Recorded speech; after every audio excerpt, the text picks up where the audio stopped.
کا شکریہ ادا کرتے ہیں پروردگار نے ہمیں ماہ صیام کی یہ بابرکت اور بافیض اور رحمتوں سے بھری ہوئی سعادتیں عطا کی۔ اللہ تعالیٰ نے ہمیں 1,24,000 انبیاء اور اس کے بعد 12 امام عطا کیے۔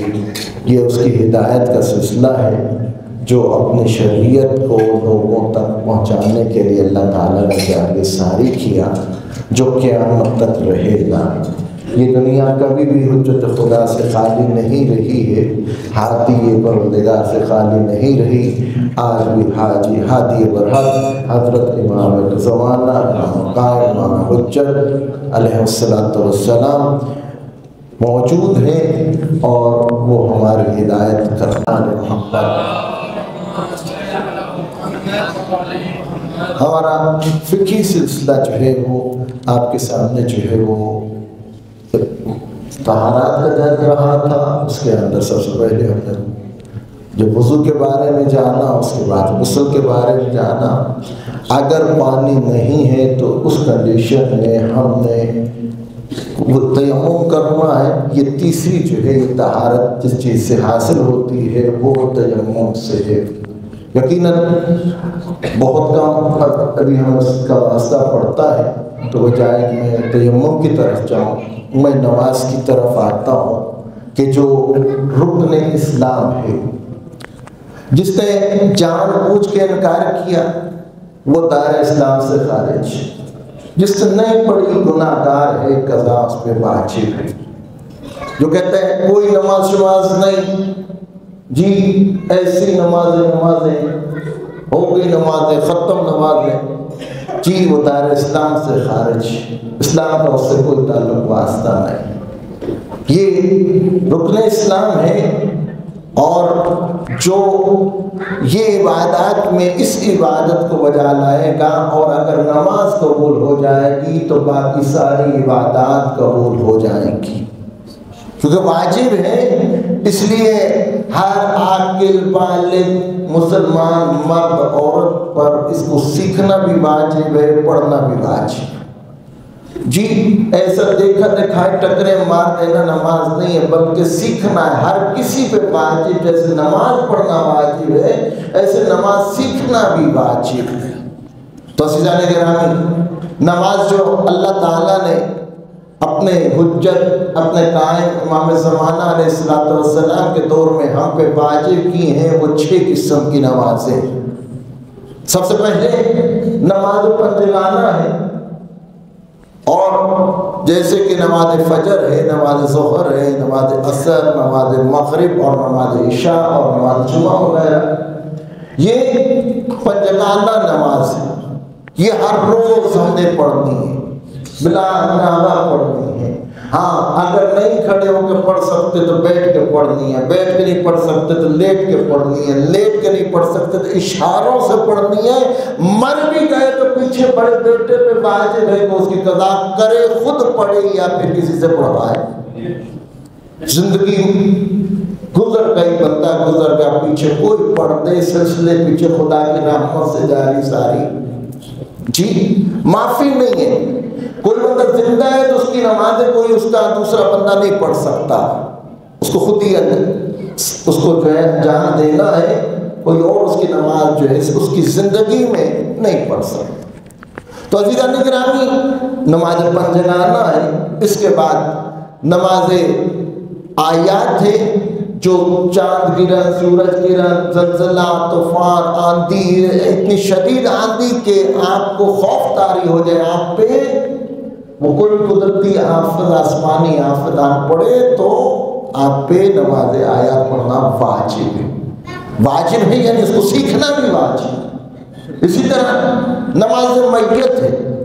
نماز میت کوئی مومن مسلمان مرد یا عورت، بچہ یا کوئی بھی مسلمان ملک میں یا کسی اور ملک میں مر جائے تو ہر مسلمان پہ واجب ہے کہ وہ اس کی نماز جنازہ ادا کرے۔ نماز جنازہ پڑھنی ہوتی ہے، اور دعا ہے مختصر کبھی کرنا اور جلدی سے بھی نکلنا ہے کہ یہ جو نمازیں ہم پڑھتے ہیں جماعت کے ساتھ، یہ تو امام پہلی 2 رکعتیں پڑھے گا، آپ نے خاموشی سے سن لینی ہے، لیکن باقی جو بعد کی تیسری اور چوتھی رکعت ہے اس میں آپ کو خود ذکر کرنا ہے، نہیں کرتے تو نماز ٹھیک نہیں ہے جی۔ تو نماز جنازہ جو ہم پڑھتے ہیں، مومن کا میت سامنے رکھ کے جب ہم نماز پڑھتے ہیں تو وہاں پہ ایسی نماز نہیں ہے، بلکہ وہ ایک قسم کی دعا ہے اور دعا مانگی جاتی ہے، خاموش نہیں رہا جاتا، ہم نے وہاں پہ کھڑے ہو کے گواہی دینی ہوتی ہے۔ اب اگر وہاں پہ آپ کو نماز جنازہ نہیں آتی تو جی بڑی سا مشکل ہو گئی نا، کہ آگے اگر خدا نخواستہ ماں کا جنازہ ہے، باپ کا جنازہ ہے، بھائی کا، بہن کا، عزیز کا، دوست کا، جان سے پیارے کا، تو پیچھے سب سے پہلی فصل میں کھڑے ہونے کی جنگ تو پہلے دیکھی جاتی ہے، اور اس کے بعد پھر صفیں صفیں، او حد نظر صفیں، لیکن اللہ کہتا ہے 40 لوگ ہوں گے، اگر کار خیر کے لیے دعا کریں گے، اس کی نجات کے لیے طلب استغفار کریں گے، میں گناہ معاف کر دوں گا، بخش دوں گا اسے۔ لیکن مسئلہ صرف یہی ہے کہ مولوی صاحب کو ہی صرف وہ نماز آتی ہے، پیچھے کسی کو نہیں آتی۔ باپ بیٹے کو دھوکہ دے رہا ہے، بیٹا باپ کو دھوکہ دے رہا ہے، بھائی بھائی کو دھوکہ دے رہا ہے، بچے اپنے عزیز و کاروں کو، اپنے بڑوں کو دھوکہ دے رہے ہیں، عزیز کار، دوست، احباب، اس میت کو سب سے پہلا اگر کوئی میت کو دھوکہ دے رہا ہے تو وہ ہم لوگ دے رہے ہیں، کیوں ہمیں نماز میت آتی ہی نہیں۔ آپ کی خاموشی بتا رہی ہے کہ سچ ہے، لیکن کڑوا سچ ہے جی۔ تو ہمیں ان کو سیکھنا، ہمیں دھوکہ نہیں دینا، ہمیں میت کو دھوکہ نہیں دینا، دھوکہ باز نہیں بننا۔ تو ہمیں کم از کم واجب جو نماز جنازہ ہے وہ آنی چاہیے، انشاءاللہ عرض کروں گا۔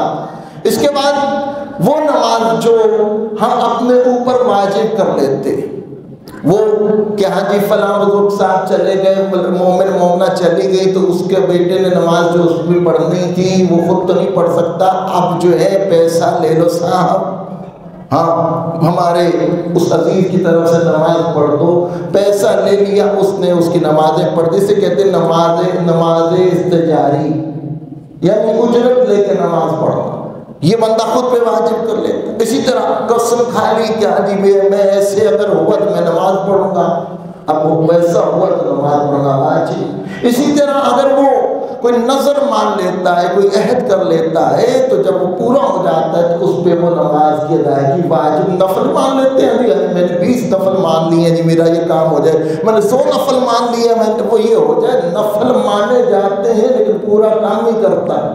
آج کے دور میں یہ ہم گمان کر سکتے ہیں جی۔ تو اسی طرح چوتھی کتنی ہو گئی؟